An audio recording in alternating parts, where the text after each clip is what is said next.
स्वागत है जीवित परमेश्वर की जीवित हजूरी में। Hallelujah, congratulations. बैठ जाओ अपने शरीर में, अपनी बाइबल को उठाओ, बोलो सर्वशक्तिमान परमेश्वर, मैं इस वचन से प्यार करता हूं। ये मेरे शुद्ध रहने का आधार, मेरे चंगे रहने का आधार है। आज जो कुछ मैं सुनूंगा मैं फल लेके आऊंगा। मांगो अपने हाथों को उठा के। आज मेरा बिलीव है कि परमेश्वर आपको अपना वर्ड दे के यहां से भेजे, क्योंकि मोस्ट इंपॉर्टेंट थिंग, सबसे जरूरी बात जो क्रिश्चियनिटी की है, आज मैं उस बारे में आपसे बात करूं। मोस्ट इंपॉर्टेंट, उससे इंपॉर्टेंट और कुछ नहीं। अपने पड़ोसी को बोलो मोस्ट इंपॉर्टेंट, सबसे जरूरी। आमीन। अगर आप उत्पत्ति से शुरू हो जाओ और प्रकाशित वाक्य तक अगर आप देखो, आपको वही व्यक्ति परमेश्वर के लिए काम करते हुए मिलेंगे जो सेल्फ डेथ में। यीशु मसीह ने कहा, अगर तू अपना क्रूस उठा के मेरे पीछे ना आए तो तू मेरा चेला होने के काबिल नहीं। अब बोलो अपने पड़ोसी को, सबसे जरूरी बात है कि तू अपने आप में मुर्दा हो ताकि परमेश्वर तुझसे काम कर सके। हालेलुया। क्रिश्चियनिटी में अगर आप देखोगे, सबसे ज्यादा काम अगर किसी बंदे ने किया है, वो वही लोग हैं जो अपने आप में मरे हुए हैं। यीशु मसीह ने कहा, अगर तू अपना क्रूस उठा के मेरे पीछे नहीं चलेगा तो तू मेरा चेला होने के काबिल नहीं। अगर कोई मेरा पीछा करना चाहे, अपना क्या उठाए? बोलो अपने पड़ोसी को, क्या उठाए? अपना क्रूस उठाए और क्या करे? मेरे पीछे आए। इब्रानियों की पुस्तक उसका 11 अध्याय, उसकी 25-26, इसलिए कि उससे पाप में थोड़े दिन में सुख भोगने से परमेश्वर के लोगों के साथ दुख भोगना अधिक अच्छा लगा, और उसने मसीह के कारण निंदित होने को मिस्र के भंडार से बड़ा धन समझा, क्योंकि उसकी आंखें फल पाने की ओर लगी थी। इसमें मूसा की बात हो रही। 40 साल वो एक राजकुमार था, बाइबल कहती है 40 साल उसने वो देखा जो उसने पहले कभी नहीं देखा। 40 साल एक ऐसा व्यक्ति जिसके पांव के नीचे जब वो बेड से उतरता था तो सोने की चप्पल आती होगी, चांदी की चप्पल आती होगी, रेड मैट और ग्रीन मैट आते होंगे, वो भी सोने के साथ बुने हुए। और बाइबल कहती, जब उसे यह मालूम हुआ कि मैं एक इब्रानी हूं और परमेश्वर यहोवा का एक सन हूं, तो लिखा उसने मिस्र के राजकुमार के पद को छोड़ दिया और मसीह के कारण निंदित होने को अपना लिया। और बाइबल कहती है अगले 40 साल उसकी ट्रेनिंग के रहे, जब वो 40 साल मिधान देश में परदेसी होकर रहा, और उसके अगले 40 साल उसके राज्य में रहे, जो परमेश्वर के नाम में उसने लोगों को छुड़ाया। सबसे पहले मूसा ने फैसला किया कि नहीं, मसीह के कारण मैं निंदित होना प्रेफर करूंगा अपना जीवन दुखों में निकालने से। और बाइबल कहती है उसने फैसला किया कि वो परमेश्वर के लिए खड़ा होगा। अगले 40 साल परमेश्वर ने उसे सेल्फ डेथ में रखने के लिए उसके भेड़ और बकरियों को चराने में लगाए। आपका बेस्ट पैदा होगा जब आप क्रूस उठा के सेल्फ डेथ में चले जाएंगे। और कैसे होगी ये सेल्फ डेथ? अपने आप में मरना, अपना क्रूस उठाना, ये आसान नहीं। परमेश्वर आपको निकालेगा अलग अलग चीजों से, दुखों से, निराशाओं से, बीमारियों से, कलेशों से, धोखे से। अगर आप सेल्फ डेथ देखना चाहते हैं तो यीशु मसीह ने कहा, अगर तू अपना क्रूस ना उठाए तो तू मेरे काबिल ही नहीं। और क्रूस उठाने का मतलब यह है अपने आप में मरना। प्रतिदिन अगर तू मेरा क्रूस ना उठाए तो तू मेरे काबिल नहीं। इसका मतलब अपने आप में मरना। अगर तू अपने आप में मरा नहीं तो मेरे काबिल नहीं। अब मैं आपको बताता हूं इसका मतलब क्या है। सेल्फ डेथ ये वो पोजीशन है जब एक विश्वासी इस पोजीशन पे पहुंचता है, जिस तरह मूसा पहुंचा और उसने पैसों की परवाह नहीं की, वचन की परवाह की। अपनी पदवियों की परवाह नहीं की, वचन की परवाह की। यह होती है सेल्फ डेथ। बाइबल कहती है यूसुफ 17 साल का था जब अपने पिता की भेड़ बकरियों को चराने के लिए वो जाया करता था, और उसे सपना आता है, और उस सपने में परमेश्वर उसको बताते हैं कि वो अपने भाइयों से अधिक ऊंचा किया जाएगा, और इस सपने के कारण उसके भाई उससे बैर करते हैं और उसको सूखे गड्ढे में डाल के मारने की कोशिश करते हैं। वहां से वो निकलता और मिस्र देश में जाता है, और 30 साल तक कभी पोतीपर के घर में, कभी जेल में रहता है। ये 13 साल उसकी सेल्फ डेथ के थे। ये 13 साल में परमेश्वर ने उसे तैयार किया कि कैसे परमेश्वर के ऊपर भरोसा रखा जाए। जब वो मौत के करीब था, इमोशनली डिस्टर्ब था, तब भी उसने पोतीपर की पत्नी के साथ सेक्स करना नामंजूर किया। आज कोई पवित्रताई में इसलिए है, उसे मौका नहीं मिल रहा। आज कोई चोरी इसलिए नहीं कर रहा क्योंकि वो फाइनेंस टीम में नहीं। लेकिन जैसे आप उसे मौका देंगे तब मालूम होगा ये बंदा पवित्रताई में है या चोर है या नहीं। हालेलुया। और लिखा वो 13 साल इमोशनली डिस्टर्बेंस में, अकेला, घर से दूर, जहां गया वो भी दुश्मन। पर बाइबल कहती 30 साल का होकर जब वो प्रधानमंत्री बना, 110 साल तक जीवित रहा। मेरी बात को आज ध्यान से सुनना। अगर आप जीसस क्राइस्ट को फॉलो करेंगे, अपने आप में मर के आप परमेश्वर का ध्यान रखेंगे, उसके वचनों पे चलेंगे, आपका कलेश तो छोटा सा होगा पर आपकी महिमा सालों की होगी यीशु मसीह के नाम में। दूसरा कुरिन्थिया 4 उसके 16 से 18 आयत। इसलिए हम हियाव नहीं छोड़ते, यद्यपि हमारा बाहरी मनुष्य तब नष्ट होता जाता है, तो भी हमारा भीतरी मनुष्य तब दिन प्रतिदिन नया होता जाता है। क्योंकि हमारा पल भर का हल्का सा कलेश हमारे लिए बहुत ही महत्वपूर्ण और अनंत महिमा उत्पन्न करता है। हम तो देखी हुई वस्तुओं को नहीं परंतु अनदेखी वस्तुओं को देखते रहते हैं, क्योंकि देखी वस्तुएं थोड़े दिन की हैं और अनदेखी वस्तुएं सदा बनी रहती हैं। 17 आयत को मैं दोबारा पढ़ूंगा। क्योंकि हमारा पल भर का कलेश, हल्का सा कलेश हमारे लिए बहुत ही महत्वपूर्ण और अनंत महिमा उत्पन्न करता जाता है। हमारा थोड़ा सा कलेश कहता अनंत महिमा को पैदा करता है। जो आपने सह लिया परमेश्वर में आके, आपने परमेश्वर के वचन को त्यागा नहीं, क्योंकि आपके रिश्तेदार यही चाहते थे कि आप उसके वचन को त्याग दें। आपने अपने शरीर की नहीं सुनी, व्यभिचार की नहीं सुनी, चोरी की नहीं सुनी, आपने वही किया जो वचन चाहता था। बाइबल कहती है अगर तुम इस तरह चलोगे तुम्हें कलेश का सामना करना पड़ेगा, तुम्हारे लोग तुम्हारे विरोधी हो जाएंगे, लेकिन बाइबल कहती तुम्हारा हल्का सा कलेश अनंत महिमा को पैदा करेगा। उसका 13 साल का कलेश उसके 80 साल के राज्य को पैदा किया उसने। वो 30 साल का था जब प्रधानमंत्री बना और 110 साल तक अपनी कुर्सी पे खड़ा रहा।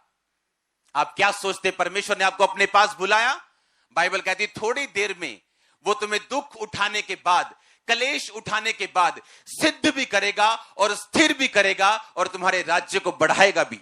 जो काम करने के लिए परमेश्वर ने आपको अपने पास बुलाया वो काम आपकी जिंदगी में वो जाहिर भी करेगा अगर आप परमेश्वर में खड़े रहेंगे तो। बाइबल कहती है उसके भाइयों ने उसे गड्ढे में डाला। उसे मौत का मालूम था, भूख का मालूम था, पोतीपर के घर में रहा, उसे ब्लैकमेलिंग मालूम था जो उसकी पत्नी ने उसके साथ की, ट्रबल मालूम थे उसको, मुश्किलें मालूम थी, मौत का डर मालूम था। बाइबल कहती है उसका कलेश अनंत महिमा को पैदा कर गया और वो 80 साल तक उन लोगों के ऊपर भी उसने राज किया जिनके घरों में वो काम किया करता था। हालेलुया। लेकिन वो 13 साल कौन से साल थे?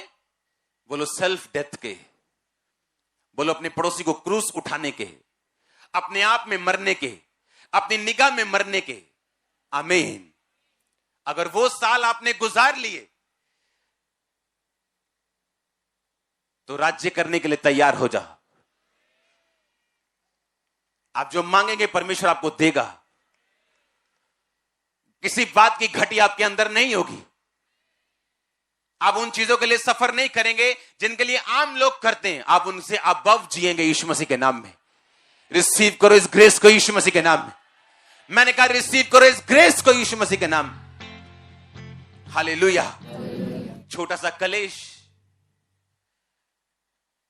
अगर वो व्यभिचार में गिर गया होता, अपने भाइयों के साथ डर के अपने पिता को, अपने भाइयों की चुगली ना की होती, सच्चाई के लिए ना खड़ा हुआ होता, तो वो 80 साल राज्य करने के उसके जीवन में कभी भी नसीब ना होते।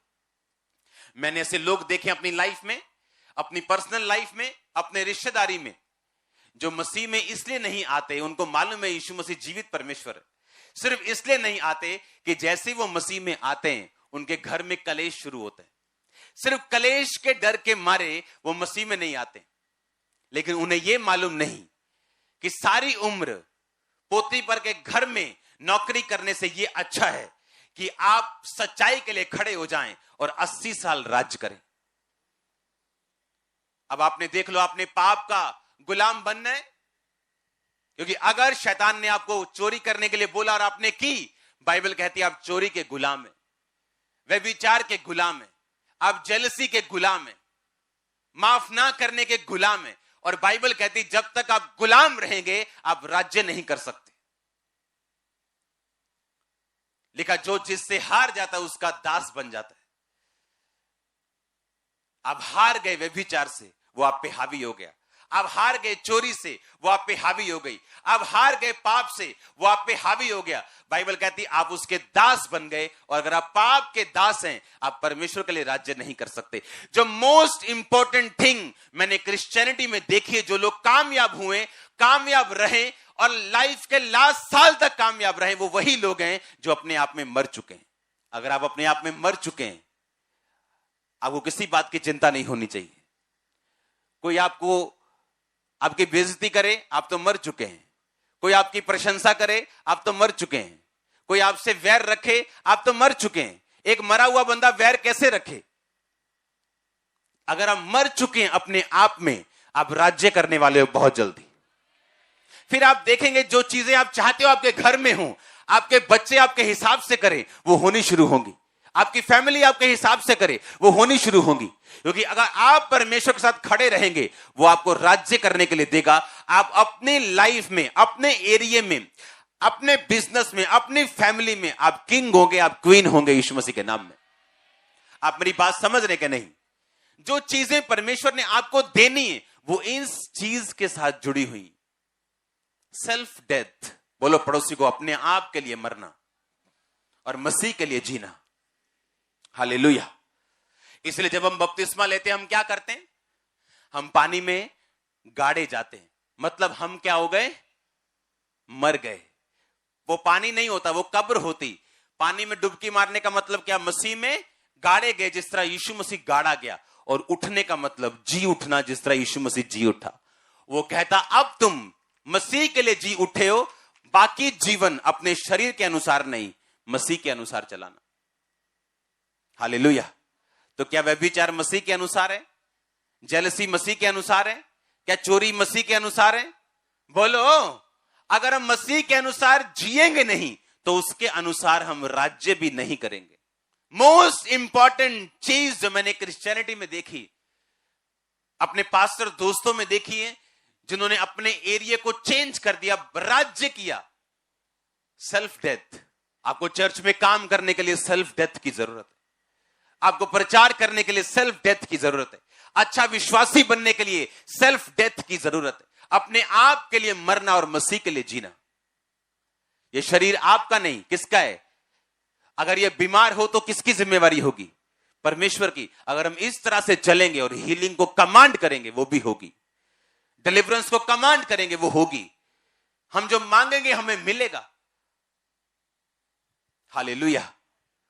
अपने पड़ोसी को बोलो सेल्फ डेथ, ऊंची आवाज में बोलो, अपने आप के लिए मरना। इसलिए प्रभु यीशु मसीह ने क्या कहा? उसने कहा अगर तू मेरा अपना क्रूस उठा के मेरे पीछे ना चले तो तू मेरे योग्य नहीं। प्रतिदिन अपना क्रूस उठा के अगर तू मेरे पीछे ना चले तो तू मेरे योग्य नहीं। एवरी डे उसने कहा अपने आप के लिए तू मर चुका है। जो सेल्फ डेथ में नहीं जीते वो पैसा नहीं बो सकते, उनको वो प्यारा लगता है। जो सेल्फ डेथ में नहीं जीते वो सेवा नहीं कर सकते, काम नहीं कर सकते, प्रचार नहीं कर सकते। हालेलुया। मोस्ट इंपॉर्टेंट चीज जो मैंने क्रिश्चियनिटी में देखी है वो है, अगर आप सेल्फ डेथ में जी रहे हैं तो, अगर आप अपने आप में मर चुके हैं तो, किन्होंने राज्य किया है परमेश्वर में जो अपने आप के लिए मर चुके हैं। Daniel, Shadrach, Meshach, Abednego self death में जी रहे थे। कैसे? क्योंकि उन्हें खोजा, उन्हें किन्नर बना दिया गया था। उन्हें मालूम था उनकी शादी नहीं होगी, वो सिर्फ परमेश्वर के लिए जी रहे थे। सुबह प्रार्थना, दोपहर प्रार्थना, रात प्रार्थना। मूसा वो शादीशुदा था, लेकिन बाइबल कहती सेल्फ डेथ में था। यह सबूत इस बात का यह है कि उसने मिस्र की गद्दी को छोड़ के आम लोगों के साथ वो हो गया, क्योंकि वो सेल्फ डेथ में था। कोई पैसा नहीं छोड़ेगा अगर वो अपने आप में मरा हुआ नहीं। विरोध करना नहीं छोड़ सकता अगर अब मरा हुआ नहीं। जरूर बदला लेगा अगर वो मरा हुआ नहीं है तो, लेकिन अगर मरा हुआ है अपने लिए वो बदला नहीं लेगा। क्या लाश बदला लेती है कभी? लाश बदला लेती है कभी? लिखा अपने आप को मरा हुआ समझो और मसीह में जीवित समझो। हालेलुया। लाश बदला नहीं लेती।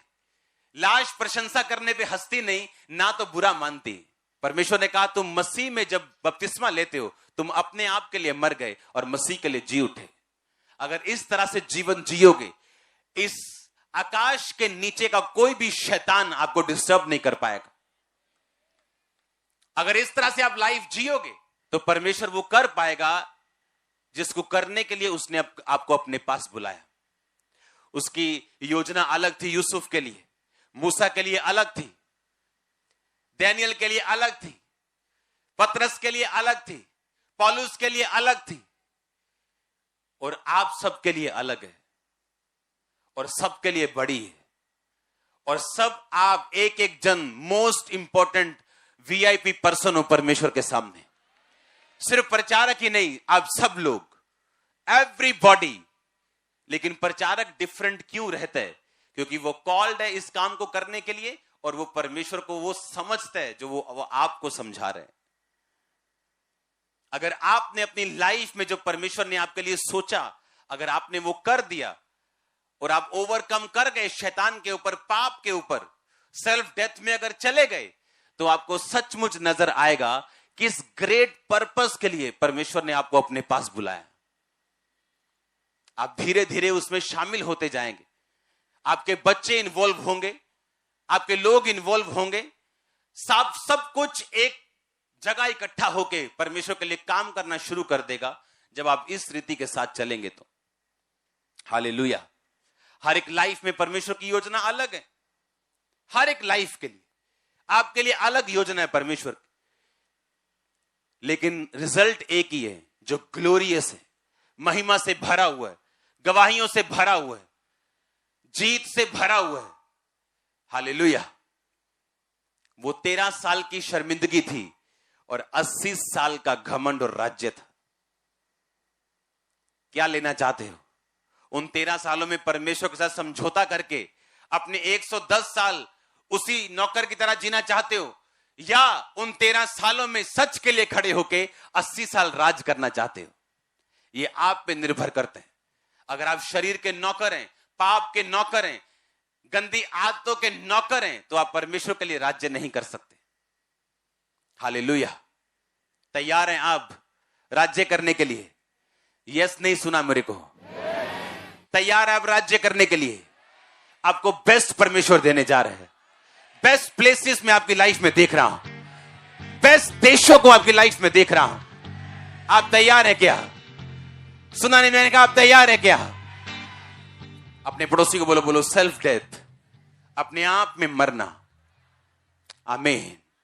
अगर आप अपने आप में मर चुके हैं, आप बदला लेंगे क्या? आप लेंगे बदला? आप माफ करेंगे, आप बदला नहीं लेंगे। आप प्रेयर करेंगे, परमेश्वर के साथ रहेंगे, आप डरेंगे नहीं, क्योंकि आप पहले से मर चुके हैं। किन लोगों को शैतान परमेश्वर से दूर ले जाते हैं? बोला देख देख शदाइया देख, तू भी अपने भरावां नाल मिलिया हुंदा, आज तू गड्ढे च नहीं सी होना। हुण तू मिस्र च आ गया, देख शदाइया, जे तू भरावां दे नाल हुंदा बना के रखदा ते तू भी उन्हां नाल इंजॉय करदा लाइफ नूं। अब तू नौकर बन गया। अगर तू अपने भाइयों के साथ बना के रखता तो तू यहां मिस्र में ना आता। कितना डिस्टर्ब किया होगा इमोशनली शैतान ने उसको, इमेजिन करके देखो। पर वही जीते जिन्होंने शैतान के सिर के ऊपर पांव रख के आगे बढ़े हैं, जो उसकी बातों को रद्द करके आगे बढ़े, वही जीते हैं। हालेलुया। आपने फैसला करना है। अब आप शैतान के नौकर बनना चाहते हैं, पाप के नौकर बनना चाहते हैं, तो आप परमेश्वर के लिए राज नहीं कर सकते। वो काम परमेश्वर कभी पूरे नहीं कर सकता जो उसने आपकी लाइफ में सोचे हुए हैं, अगर आप पाप के दास हैं, पाप के नौकर हैं, शैतान के नौकर हैं तो। हालेलुया। आपको एक साइड चुननी पड़ेगी। एक साइड आपको हमेशा परमेश्वर की ओर लेके जाने की कोशिश करेगी, और एक तरफ शैतान आपको हमेशा शरीर की बात सुनने के लिए मजबूर करे, और वो फैसला निर्धारित करेगा आप अपनी लाइफ में कहां तक जाएंगे। हालेलुया। जो शांति, जो आनंद आप फील कर रहे होंगे, मैंने कभी महसूस नहीं किया ऐसा अपनी लाइफ में। आप जीवित और यहां बैठे हैं, हाँ, और वचनों को अपनी आंखों से आपने कंप्लीट होता देखा कि वो तुझे बहेलिये के जाल से और महामारी से बचाएगा। आमीन। वो तुझे अपने पंखों की आड़ में ले लेगा और तू उसके पैरों के नीचे शरण पाएगा। उसकी सच्चाई तेरे लिए ढाल और झिलम ठहरेगी। तू ना रात के भय से डरेगा, ना उस तीर से जो दिन को उड़ता है, ना उस मरी से जो अंधेरे में फैलती, ना उस महारोग से जो दिन दोपहरी में उजाड़ता है। तेरे निकट 1000 तेरी दाहिनी और 10,000 गिरेंगे, परंतु वह तेरे पास ना आएगा। हालेलुया। परंतु तू अपनी आंखों से दृष्टि करेगा और दुष्टों के अंत को देखेगा। हालेलुया। पूरा होते देखा हमने वचन को। महामारी ना आती कभी देखते ना हम, हाँ, ये पौलुस के टाइम में आई, प्रेरितों के टाइम में आई, अकाल पड़े ताकि परमेश्वर अपने वचन को आपको दिखाए। प्रार्थना आपको हेल्प करती सेल्फ डेथ में जीने के लिए। फास्टिंग आपकी सहायता करती अपने आप में मरने के लिए। बाइबल रीडिंग से आप परमेश्वर की उपस्थिति को महसूस करते हो, जीवन को महसूस करते हो। लोग बोलते हैं किस प्रकार हम व्यभिचार से बचे रहें, किस प्रकार हम पाप से बचे रहें। बाइबल कहती है उसके वचन को अपने दिल में रखने से और सावधान रहने से हम पाप से बच सकते हैं। उन लोगों के रिजल्ट देख के जिन्होंने पाप किया और उन्हें क्या हासिल हुआ, हम पाप से बच सकते हैं। जब हम प्रार्थना करने के लिए बैठते हैं, अपना बेस्ट टाइम हम परमेश्वर को देते हैं, वो सेल्फ डेथ करता है आपकी। आप अपने आप में मरते हैं, अपने शरीर, अपने आत्मा में आप ब्लेस्ड होते हैं और अपनी निगाह में आप मरते हैं। बाइबल कहते हैं जब मूसा पहाड़ के नीचे आ रहा था, उसके चेहरों से किरणें निकल रही थी, लेकिन मूसा को यह मालूम नहीं था। जब आपको अपना आप मालूम नहीं होगा, आपके चेहरों से किरणें निकलेंगी, ग्लोरी निकलेगी खुदावंद की।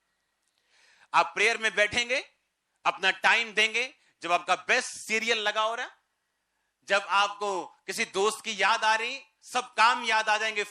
जब आप प्रार्थना में बैठेंगे, क्योंकि शैतान जानते हैं जैसे आप प्रेयर में बैठेंगे आप सेल्फ डेथ में एंटर करेंगे। आप फास्टिंग करेंगे, अपनी भूख को कंट्रोल में करेंगे, अपने शरीर को कंट्रोल में करेंगे, आप सेल्फ डेथ में एंटर करेंगे।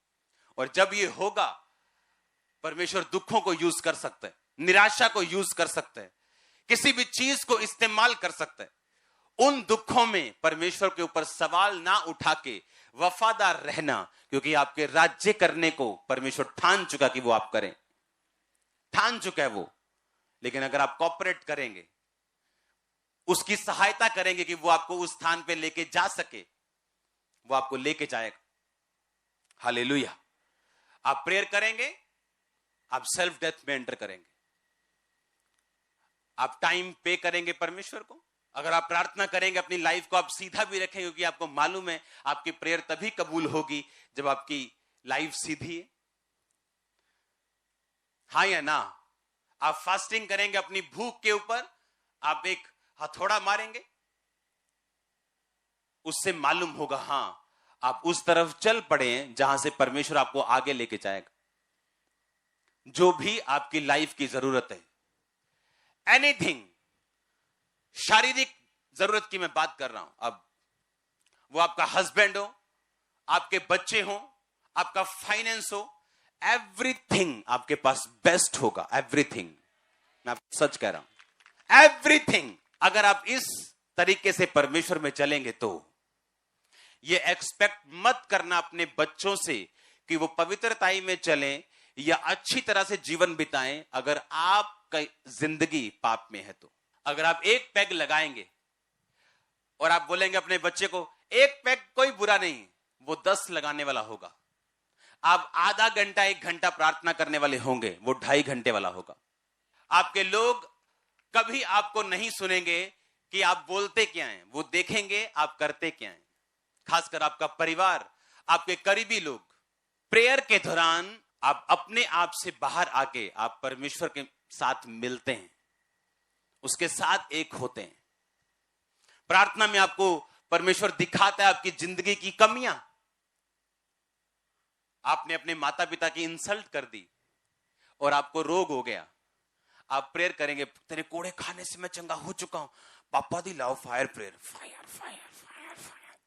इंटरनेट पे प्रेयर लगा के कुछ नहीं होगा। लेकिन जब आप प्रेयर में साथ बैठेंगे, होली स्पिरिट आपको याद करवाएगा कि तुमने एक गलती की है, अपने पिता की इंसल्ट की, अपनी मम्मी की इंसल्ट की, और आप तौबा कर लेंगे, हीलिंग एंटर कर जाएगी। लेकिन होगा कब? प्रेयर में। जब आप प्रार्थना में बैठे होंगे और सब तरह के पापों से फ्री होके बैठे होंगे।